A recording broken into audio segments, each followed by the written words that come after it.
Look, Mom, I'm a unique snowflake, just like you always said. Wait, no, fuck, yeah, I'm a unique sunflower, I guess? I don't know, whatever, fuck it.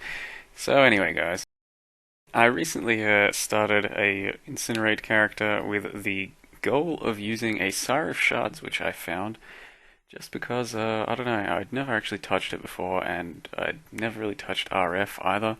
So I decided to try RF, Sire of Shards, Incinerate, and all other types of spells as well, but Incinerate turns out to just be the best thing for Sire of Shards. And the character's not quite done, it's got quite a few levels to go and a few things to suss out, but I'll just give a bit of a preview of what the build is about.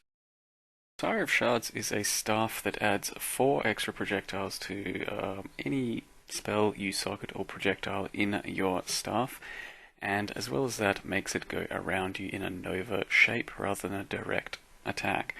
And I'm using Incinerate because I find it is the highest DPS spell for the least amount of investment, and I also wanted to use RF, so I ended up grabbing almost all of the life regen on the passive tree, as well as Purity of Fire, as well as Blood Dance Boots to give myself another 5% regen, and in the end I got something like 20% regen with everything up, and it makes me pretty much immune to the RF effect.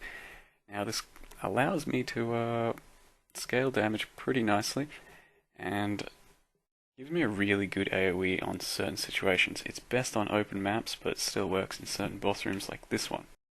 At this stage, with all my buffs up, that is the Frenzies, the Auras, and Righteous Fire, I have about 20,000 DPS with GMP in my Incinerate as well, and that is just fine to do pretty much all levels of maps at my current stage.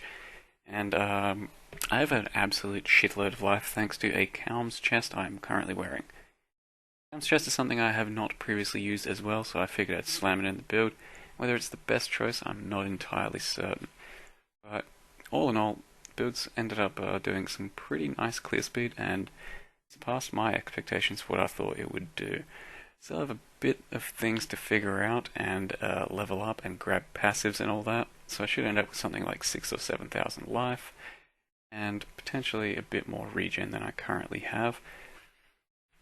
All in all, it should progress to be somewhat worth running, but potentially not worth running over some of the other Incinerate builds. I will make a bit more of a guide up about it when I'm ready to do so. And last things to cover is, yes, it's a Siri viable. At about level 74 I managed to do it. It was, yeah, not too hard. About the same as you'd expect from any Incinerate build. So anyway, this is the sunflower build, I'm going to call it. I guess it could be a snowflake if you have the blue RF MTX and feel like using that. So stay tuned for more videos and hopefully a guide on this one, and thanks for watching, guys.